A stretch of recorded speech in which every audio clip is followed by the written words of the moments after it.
Hi everyone, welcome back to our channel. In this quick tutorial, I'll show you how to post more than 10 pictures on Instagram. Stick around till the end. Start by opening the Instagram app on your mobile device.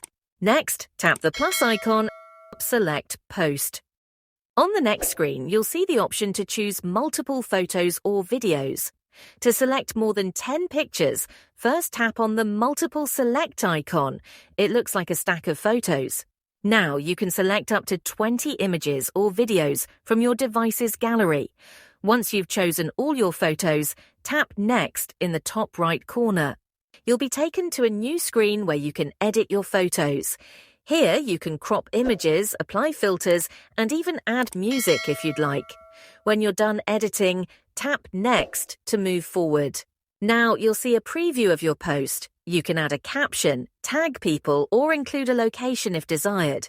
Finally, tap the Share button to publish your post with up to 20 pictures. And that's it. You've successfully learned how to share more than 10 photos in a single Instagram post. If you found this video helpful, give it a thumbs up and subscribe for more Instagram tips and tricks.